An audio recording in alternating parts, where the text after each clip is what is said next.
April 29th, 2002.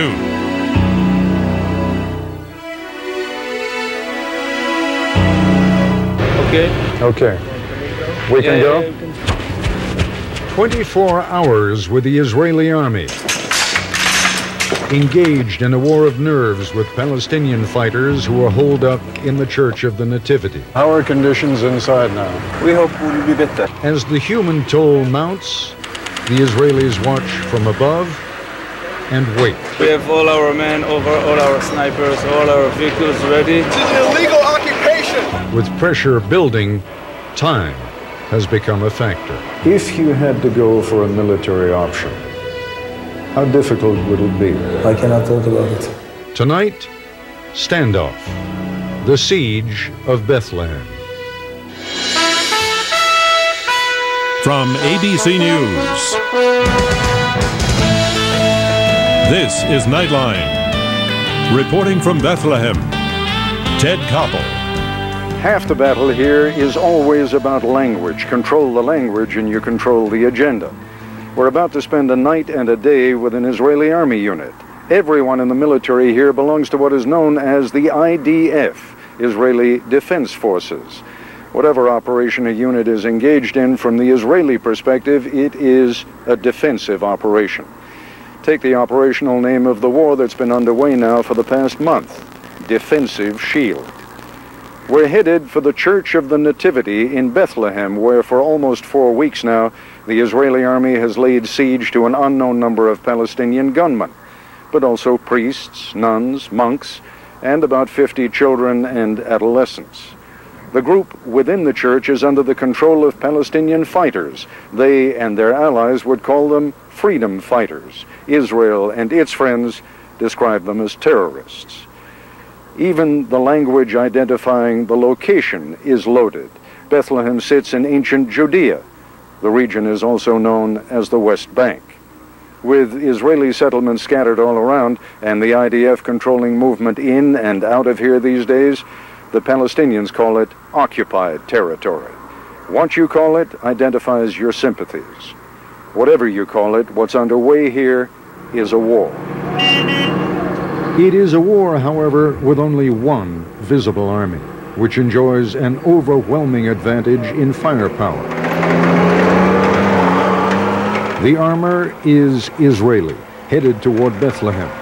When there are tanks or armored personnel carriers in the streets, they are only Israeli. There is no Palestinian Air Force, there are no Palestinian helicopters. But there are Palestinian snipers and bombers. And because in recent months so many suicide bombers have targeted Israeli civilians with such devastating effect, the Israeli army has responded with a massive show of force in Jenin and Ramallah, and for the past 4 weeks now, in Bethlehem. A brigade of Israeli paratroopers now has the town totally locked down, with a round-the-clock curfew that is lifted for only a few hours at a time every few days. The brigade is under the command of Colonel Aviv Kohavi. Men from one of his battalions surround the Church of the Nativity and the complex of buildings connected to it. Colonel Kohavi, I think a lot of people believe that all of the Palestinians are right here in the Church of the Nativity itself. But you were telling me that actually they're in a much larger area. Right. They are living right now all over the complex. This is the complex. It contains many buildings, as you can see, and there are a few corridors that combine between those buildings. For reasons we'll get into later, the Israelis have an astonishing amount of intelligence about what goes on inside the church and throughout the entire complex, including the precise breakdown of what they say are about 200 Palestinian fighters. Among those men, the Israelis have identified roughly 30 as terrorists. I personally spoke with 2 to 3 of the people who went out from this complex, and they said that many of the people inside want to go out. And the The armed men will not let them, or what is the situation? The 5 senior terrorists are imposing their will over all the people inside, including the nuns and the priests inside. It's been going on Tuesday. It will be 4 weeks, right? Yes, you're right. Can it go on much longer? I don't know. It depends on how much food they have there. The only vehicles moving on the roads into and out of Bethlehem these days are Israeli military. It's aboard a couple of such armored vehicles that our crew and I are brought to Manger Square, and the command post of a reconnaissance company for what is nicknamed the Rattlesnake Battalion. It is home for the moment to a team of Israeli Army intelligence officers who are trying to negotiate an end to the standoff. The chief negotiator, Colonel Marcel Aviv. Colonel, I noticed that nobody here in this building ever puts his gun down. Always carry your gun with you. Of course. Why? Because when you are in the military situation, that anytime somebody can maybe try to get inside, you must be on duty and ready anytime to receive. So you think that there could be an attack here? Everywhere. We must prepare to anything, anytime. 1 minute, exhausted soldiers are asleep on the floor. The next, there's a commotion in the hallway. It's 11:15 p.m. I was just getting a background briefing from members of the negotiating team when one of them got word that one of the people inside the Church of the Nativity is sick and wants to come out, and that's the activity that's going on behind me right now, the expectation that one of those people will be coming out in the next few minutes. This the ambulance. Right. Can we move? Can follow them. Okay. With the go from Colonel Numa, we took off across the square. How did they get word to you? By phone? Yeah. And so what are you and your men doing? Now there is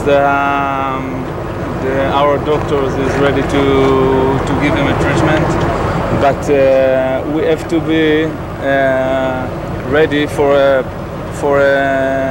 a case that they are doing us a trick or something like that, and they undercover and attacked with this request. Right, so you have all your men deployed? Yeah, we have all our men over, all our snipers, all our vehicles ready for this to be developed to a kind of a battle. For a few minutes, there is nothing. Not a sound, no movement from inside the church. But Colonel Numa's men have both inflicted and taken casualties here over the past month. When the small door to the Church of the Nativity finally opens, 3 figures emerge, carrying the sick man on a stretcher, a Franciscan priest, and a Palestinian lawyer. An Israeli army medic examines the man on the stretcher, and the transfer is complete. What's the most dangerous thing about this mission? When I go out and I treat someone who's coming out of the Church of Nativity, I don't quite know what's coming out. I don't know if it's a suicide bomber pretending to be ill. I don't know what it is. I danger my life and my soldier's life to look after the people within that building. English? It ends without incident as quickly as it began. It is after midnight Sunday morning. A formal negotiating session is scheduled for noon. This is ABC News Nightline, brought to you by Sprint PCS.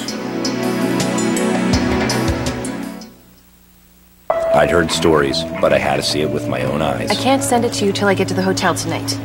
Can't get information to your coworkers, so you're to blame. Yeah, how did you know? May I? You need the Sprint PCS Clear Wireless Workplace. Most advanced wireless package customized for your company. On the only all-digital, all-PCS nationwide network built from the ground up. It'll clear up that forehead thing. Thanks. Excuse me, ma'am. Duty calls.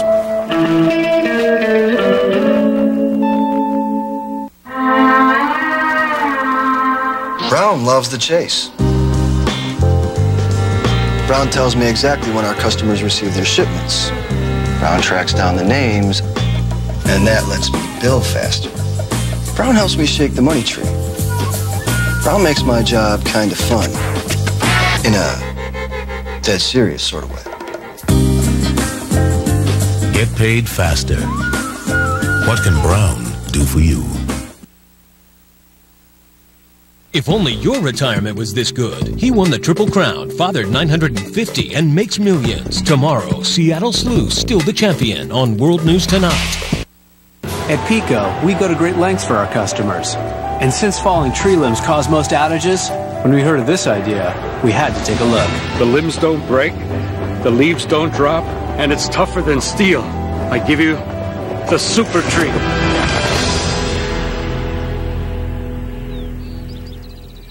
Until trees evolve to this, Pico will spend $20 million this year alone to make sure trees, our equipment, and your power can all coexist. Pico, an Exelon company.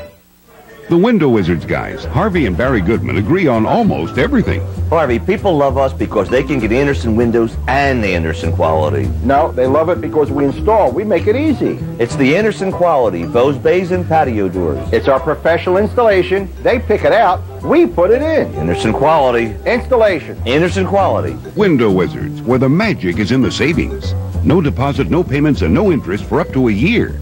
It's our Anderson windows.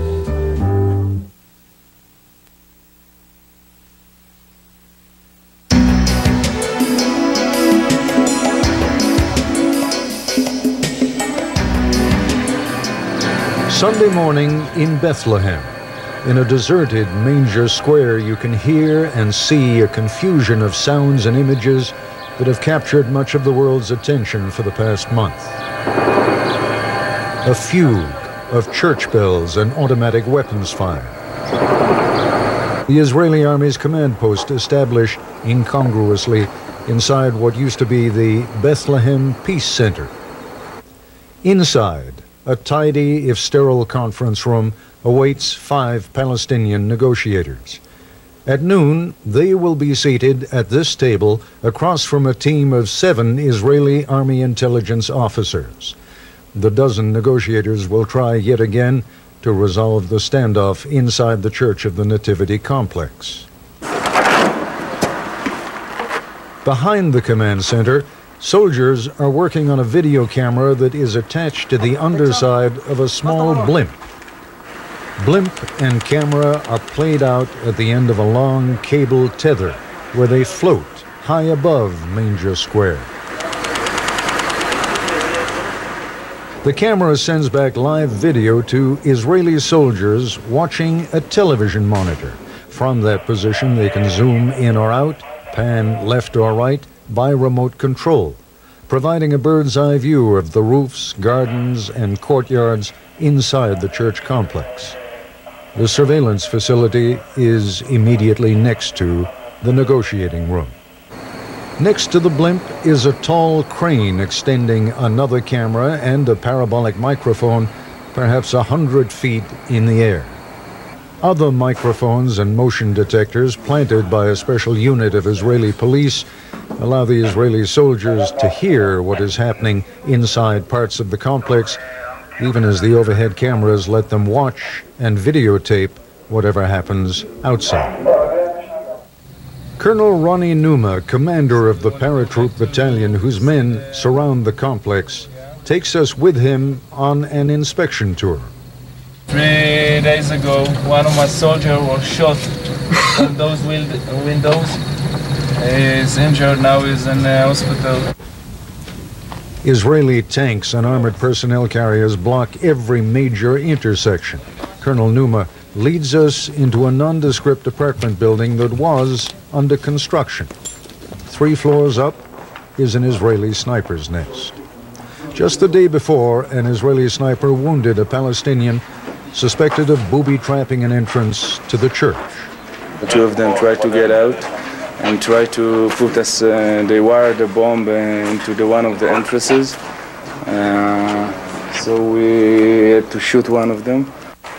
The Israelis are hypersensitive to charges that they have shot civilians. Next to this sniper, at this position, is a camera and a videotape recorder. Whatever or whomever the sniper shoots is also shot by the camera.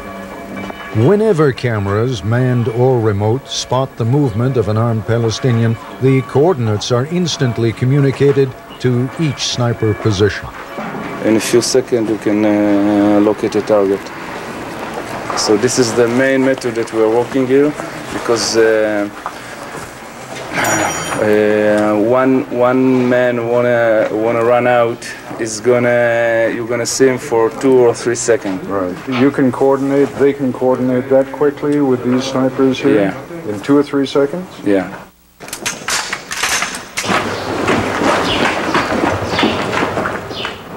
When Colonel Numa leads us on foot to another Israeli sniper position, he cautions us to stay close to the exterior walls of buildings and to move quickly across exposed areas. It is, at the moment, a quiet Sunday morning in Bethlehem. The entire city is, after all, under curfew. But no one ever knows who's watching whom and when they will open fire. Palestinian snipers have taken up position in the bell tower next to the Church of the Nativity. Unseen by their targets, they also move through interior corridors from one building of the church complex to another. From a high floor inside what was Bethlehem's City Hall, invisible behind gauze curtains draped over the barrel of a sniper's rifle, Colonel Numa's sharpshooters can watch the rooftops of the Orthodox Church and the bell tower next to the Church of the Nativity. It gives us the opportunity to shoot. They shot at us sometimes from the up of the bells. Yeah. So from here we can control it. Special unit of the police, they were shot from the bells. It was, as we said, Sunday morning. 2 of the priests inside the compound have requested and been granted permission to leave the church briefly to say Mass for a group of congregants somewhere else in Bethlehem. The Israelis have on a few occasions discreetly supplied food to the priests, friars, and nuns inside the compound. They understand, they say, that it's in the nature of the religious to share what little they have. They want to feed the civilians and starve the gunmen. They haven't figured out yet how to do that. How do you think conditions are inside, my father?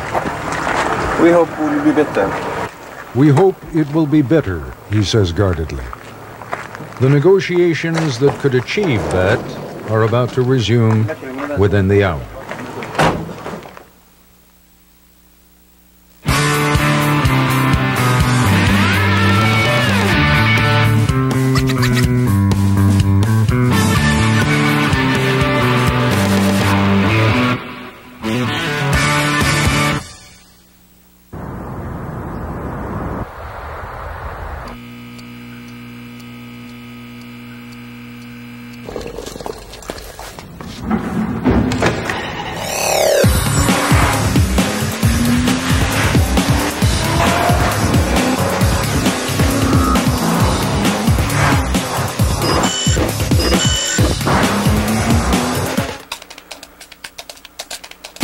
The V6 Nissan Altima.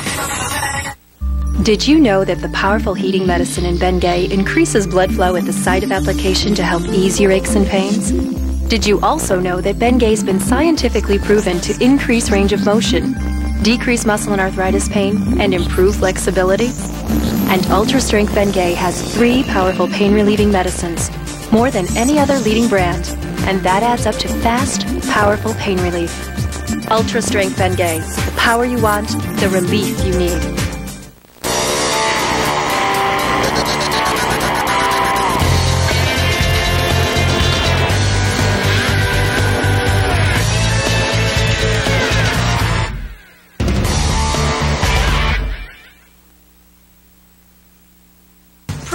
America's getting girly. The recipe that you gave me earlier? Oh, no. That cross stitch you showed me backstage. Politically Incorrect with Bill Maher coming up. The Kimmel Center for the Performing Arts in Philadelphia. We've got it all for April. The Alvin Ailey American Dance Theater burst onto the stage with Power and Grace, April 26th and 27th. The group's first performance in Philadelphia in 6 years features works that span the history of the Ailey Company. For tickets, call 215-893-1999 or log on to kimmelcenter.org. The Kimmel Center calendar is brought to you by these corporate sponsors. I kind of dabble in electronics on the weekend. But like most people, I have what you'd call a termite problem. So I invented this little beauty. It will identify, pinpoint, and destroy all termite species.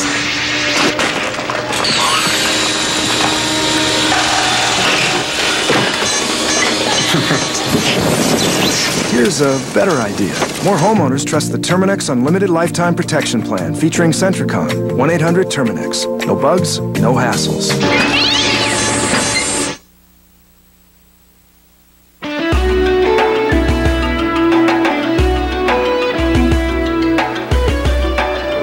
After 4.5 hours of negotiations, cold dregs of coffee, mostly untouched peanuts and cookies, and a plastic cup of yellowing water filled with cigarette butts are all that's left. There has been little, if any, progress. The talks went on and on and on, 4.5 hours, but apparently it didn't turn out quite as well as you'd hoped. I'm still optimistic. When we finished this meeting, I said, look, our side, Israeli side, prefer to finish this situation in a negotiation way, in a peace way. We know, and you know, that we have other option, but we want that it will be end in a peace way. So we are going on. Late Sunday afternoon. There's some sort of commotion outside. You can hear the sound of tank treads grinding on concrete in Manger Square. It's not altogether clear how they slipped past Israeli security, but a group of about 20 demonstrators carrying peace placards, food, water, and medicine moves across the square and makes it to the Church of the Nativity. Their voices identify several of the demonstrators as Americans. The Israelis who are trying to get everybody inside the church out clearly don't want anybody else, especially Americans, getting in. If they do ultimately have to resort to force to end the month-long standoff, American casualties would elevate a fiasco into a disaster. The Israelis pop a couple of smoke grenades to conceal the movement of their troops from potential snipers up above. They begin dragging demonstrators away from the church. This is an illegal occupation. The demonstrators have achieved part of their mission. The media were there to get the pictures and to convey their message. Do you feel, as the Israelis charge, that there are any people inside there who are murderers, terrorists? I believe that is a false Israeli charge. I do believe that there are people inside that are local Palestinian men that are armed, and what they were trying to do was defend their city and their homes against the Israeli invasion. Israel has no right to bring their tanks into Palestinian cities, besiege an entire population. All of Bethlehem is under siege, with people being denied their basic right to step outside, their children to play, their children to go to school. No, Israel has no right to do this. And the people inside that are armed, they are defending their city, as everyone has the right to defend their home. An armored vehicle is moved to the door of the church to provide cover, and a couple of soldiers retrieve the food, the water, and the medicine. No one is injured, no one is arrested. It is an event designed by those who initiated it to be recorded on television, and it underscores the vulnerability of the Israeli position. For all their superior firepower and high technology, they are inhibited by the power of images. They could, one of their commanders told me, take the church, the compound, and all its occupants by force in half an hour or less. But the image of Jewish troops breaking into one of Christianity's holiest sites and the prospect of innocent casualties keeps them at the negotiating table. And so the standoff in Bethlehem continues. I'll be back with some late developments and closing comments in a moment. You work on it. You think on it. You play on it. It was kind of like this dream I'd always had. Spend all day on it. Getting into something. Chill on Talk it. on Do it. homework. Relax on it. It's really warm. It's comforting. You entertain on it. Pass the time. Watch TV. Romance. Drift away. Being able to be there for hours. You spend your life on it. Shouldn't it be the furniture you've always wanted? And now it's easy with the Simple Finance Plan, only at Ethan Allen. Furniture built for your life. At a price you can actually live with.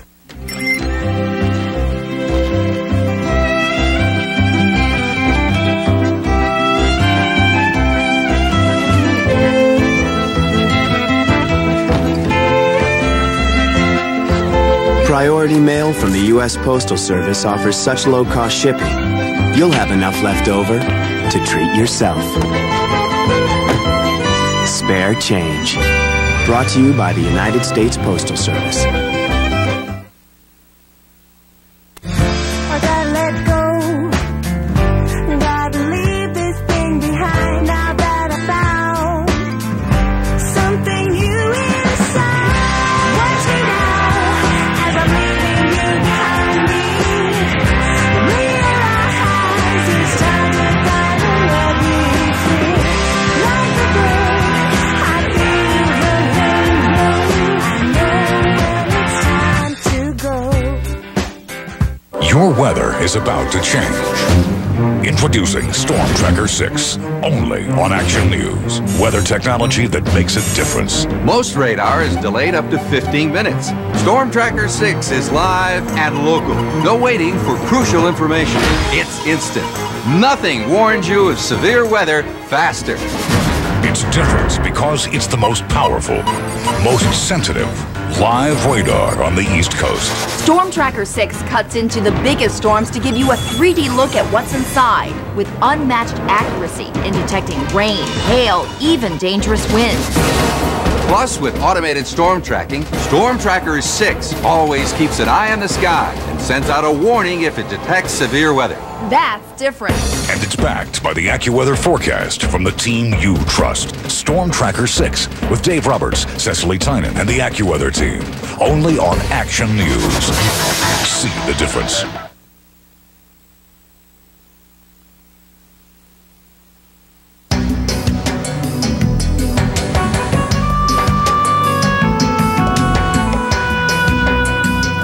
If, as appears likely tonight, the siege of Yasser Arafat's compound is nearing a close, the standoff in Bethlehem is no closer to resolution.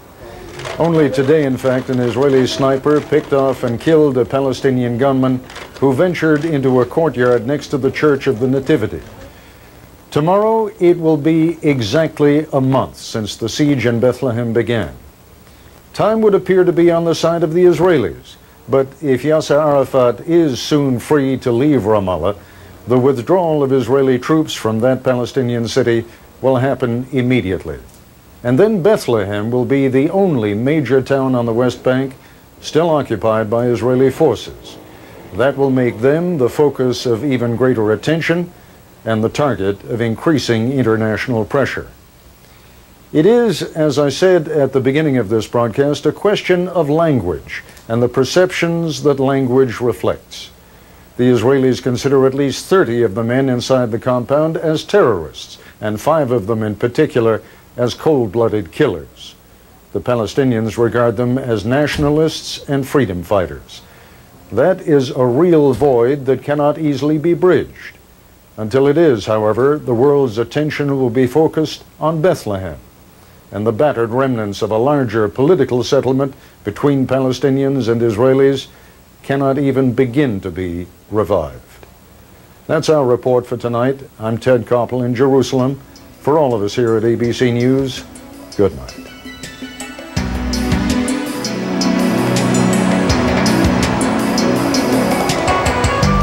This has been a presentation of ABC News. More Americans get their news from ABC News than from any other source. They fight for the victim.